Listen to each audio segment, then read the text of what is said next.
Hi, this is Michelle with Michelle Bell's Gaming, and today I'm going to talk to you about how to clean cartridges. Today I'm going to clean a Super Famicom cartridge, but this method works well for NES cartridges, just about any cartridges really. It works well for this one because you can open it up. See the two screws right here.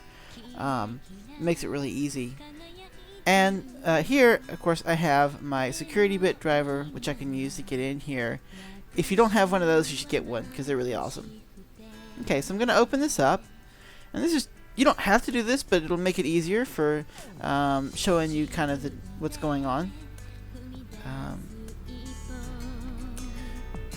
So let's open this up here, and here we have the board right here. So you can see here on the contacts, there's kind of a right along the bottom here, there's kind of a dull layer. You can see the edges, and sometimes they get really dull or even kind of corroded along here. You can see green corrosion. So that's what you want to try and clean up. The way I go about this is I use a very thin grained nail file, not a metal one, just a regular old nail file. Some people apparently use erasers, like rubber erasers. Some people use sandpaper. I think this is really good. So I just take it and I very lightly just scuff on the edge. You can see now it's a little bit extra shiny right there where I scuffed. And you basically just want to go ahead and scuff the whole thing up slightly so that it gets kind of a slightly scuffed, slightly glossy kind of coverage over the whole set of contacts, and you'll see kind of it gets dark there, and sometimes they actually get a little less dull looking until you put it into the light, and then you can see kind of a shininess to it, and then do the same thing with the back.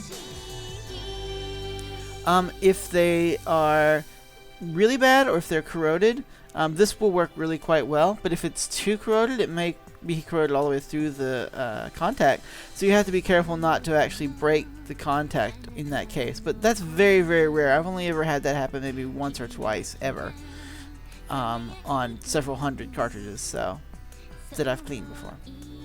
So you just really just want to get these things, you know, right here, really good, and once they're really good and shiny like that, you get to alcohol and some Q-tips. Oh, here, let me grab. Actually, I have one right here. It's already kind of ready to go. So, put it on there. You don't need a lot, just enough to kind of get it moist. And just kind of rub across here. And you're just going to clean all the residue off. And you're going to see kind of a blackness. Most of that is just file from where you sanded on it, but also some of it's dirt too. Oh, got my hand in the way here, sorry. Can't get a better angle. But basically, you just want to get it kind of clean, kind of polished up like that. And you can see really well. And now, we'll just go ahead and put it back in here. And we'll... Oh, wrong way. Okay, so we'll put it back in here. And we'll screw it back down. And we'll test it out. Very quick. This is 3 minutes and, well, about 4 minutes really, including the explanation. So if you're not doing an explanation, it takes less time. But here we go. You can do this, of course, with any other cartridges, just kind of sticking it in there, but you can't see as well. So here we are, CRT television here. This is Albert Odyssey 2, and you can see here it comes up just perfect. And there it is.